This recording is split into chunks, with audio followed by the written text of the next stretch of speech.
Good evening.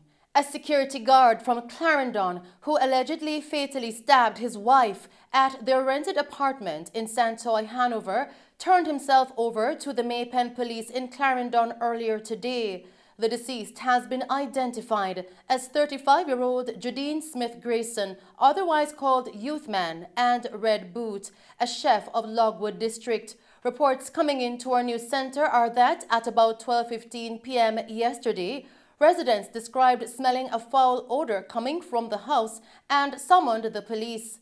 Upon the arrival of the law enforcement officers, Smith Grayson's body was seen lying on the floor with several stab wounds in a state of decomposition. The scene was processed and the body removed to the morgue pending a post-mortem. Following several leads and police operations to apprehend the deceased woman's husband, who is a suspect in her murder, he turned himself in to the Maypen police in Clarendon early this morning. Arrangements are being made for him to be interviewed. Sister of the deceased, Yannick Smith Finnegan, said her sister was a kind, loving, and caring person, adding that she had always been in disagreements with her husband. Some business, and one of my cousins called me and asked me if I heard anything about my sister. I said no. He said nobody not call them. I said no. I said what is it? They said they just time and they find her body in her husband apart house when I rent. They must call and confirm if it's true. So I've been calling and can't get to my mother's house well, so I have to end up calling my son, and my son call and confirm, and it's hers when I get there and identify the body. Honestly, we did want him myself, to be honest with you.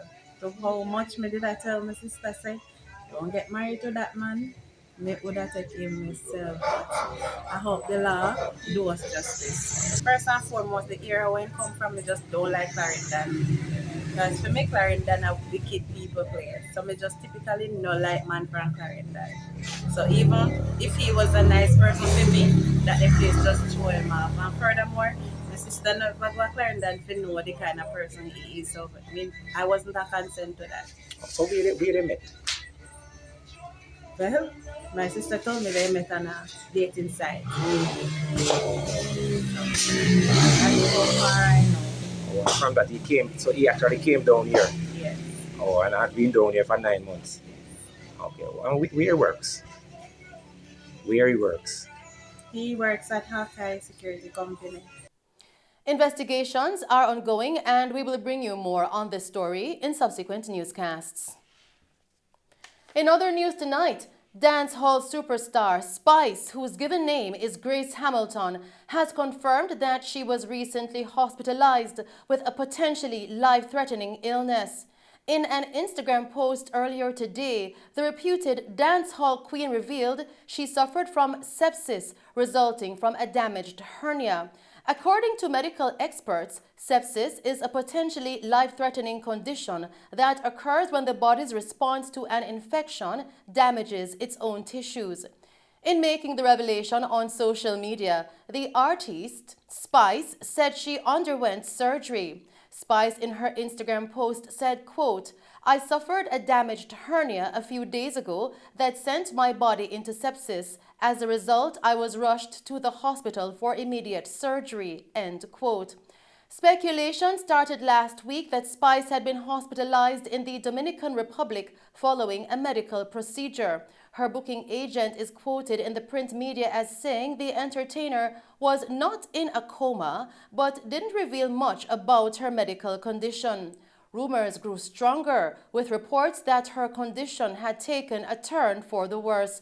However, in her Instagram post today, Spice said those rumors were false. The post said that, quote, "As you know, I've been off social media for a while to rest mentally. So little did I know that during my medical scare, it was already being said that I had a heart attack, I was in a coma, and I also died, but none of that is true," end quote.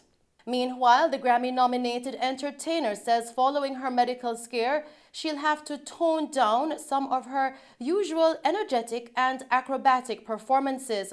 She also apologized to promoters for shows that she has missed and will likely miss during her recovery. We will bring you more on this story in subsequent newscasts. Still tonight, the police are seeking the public's assistance to find 18-year-old Shantaya Hall, a student of Mount Lebanon District in Mavis Bank, St. Andrew, missing since yesterday, November 8. Shantaya is of brown complexion, slim-build and about 5 feet and 1 inch tall. She has the name Akeem tattooed on her left hand. Reports coming in to our news center from the Mavis Bank Police are that Shantaya was last seen at about 5:30 a.m. leaving home for school. She was wearing a white blouse, gray skirt, black shoes, and white socks. Efforts to locate her have been futile. Anyone knowing the whereabouts of Shantaya Hall is being asked to contact the Mavis Bank Police at 876-977-8004, Police Emergency 119, or the nearest police station.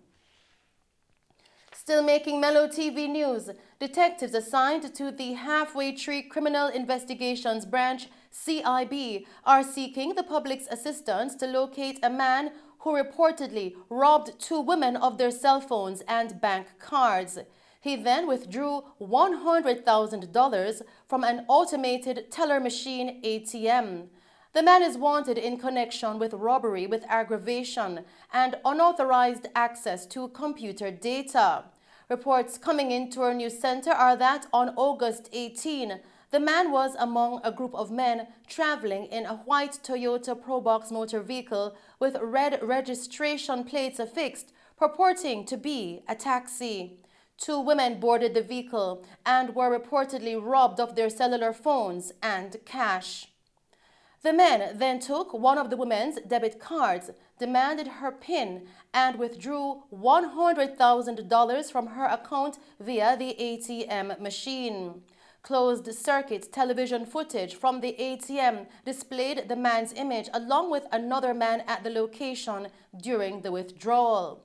Anyone with information that can assist the police to locate the man is being asked to contact the Halfway Tree CIB at 876-926-8185, Police Emergency 119, or Crime Stop at 311. In a Mello TV news update, the private sector organization of Jamaica, PSOJ, has condemned recent utterances by Member of Parliament for St. Catherine Southwest, Everald Warmington. In a statement released today, the PSOJ says Mr. Warmington's comments in relation to opposition leader Mark Golding's race are divisive and have no place in the Jamaican context now or in the past, as it is totally inconsistent with our motto, out of many, one people. The PSOJ also said that these utterances by Mr. Warmington directly contradicts the political code of conduct, which says party officials should not make statements which are malicious in reference to opposing candidates, their families, and party officials. Now, the release further noted that the private sector group is calling for political representatives to be responsible in their discourse with their supporters and the general public. The PSOJ said, quote, "We cannot expect to positively address our social issues if our leaders display poor judgment in their tone and statements towards each other. Distasteful and divisive statements from either side of the political fence cannot be condoned or supported." End quote. Speaking at a Jamaica Labour Party constituency meeting on Sunday, Warmington asserted that Golding's skin color would be a hindrance to him becoming Prime Minister. Continuing with the news tonight, the National Housing Trust, NHT, has engaged with developers Centauri Real Estate Company Limited for the construction of 248 studio apartments at Howard Avenue, St. Andrew, under the NHT's Guaranteed Purchase Program, GPP. The NHT hosted a groundbreaking ceremony earlier today. Prime Minister Andrew Holness, in his keynote address, says there is a deficit in the current housing demand and a deficit in future housing demand. We are not able to provide a home for every household that is now currently seeking a home. So we have a deficit in the current housing demand, and we have a deficit in future housing demand. We need to get to the point where our housing market, supported by the NHT, the Ministry of Housing, and the HAJ, the Housing Agency of Jamaica, can adequately plan and provide a housing solution for every existing household and housing solutions for households to come. Mr. Holness further explained why the country needs a robust and well-controlled housing markets. Every Jamaican should have access to a decent form of shelter. And if the real estate market is not providing homes, houses that people can purchase, legally acquire, then people are going to find their own means of getting a roof over their heads, right? We see that right across Jamaica. The first thing that the government has to do is to put in place proper structures to give access to land and housing. And we have such structures in place. They don't always work as efficiently as we like, but we are improving the efficiency of it. One critical structure in our housing market is the NHT. And we have tasked the NHT to support the drive of building 70,000 housing solutions. I want you to just absorb that figure for a while. NHT's chairman, Mr. Lennox Channer, in his remarks said that he is elated that another group of his fellow hardworking Jamaicans will soon be able to turn their own house keys with this new development. As chairman of the NHT, it has truly been an honor to have led the NHT team in fulfilling our promise to build communities that individuals are proud to call home. As a Jamaican, I'm elated that another group of my fellow hardworking and well-deserving countrymen will soon be able to turn their own keys.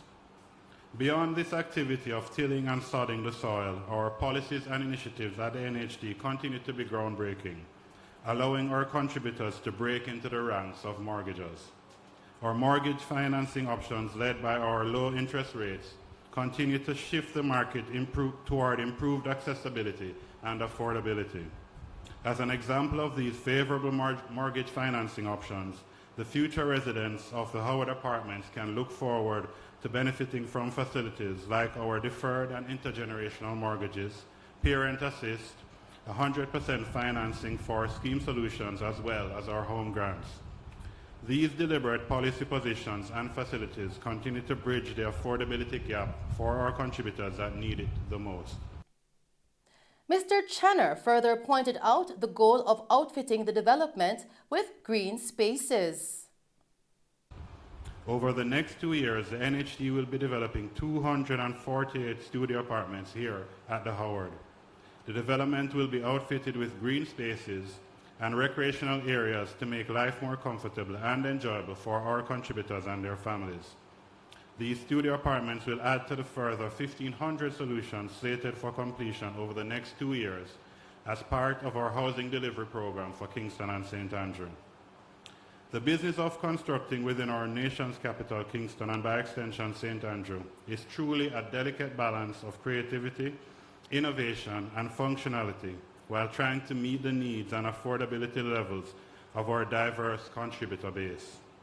The high commercial and residential density means that there are far more factors to consider particularly in relation to the impact on the environment. It therefore requires a deliberate approach in where and how we build to ensure that we meet our standard of safe, modern, functional, and most importantly, sustainable communities. And those are the stories making news. I am Shelley Hill. Do stay safe, pleasant viewing, and thanks for watching.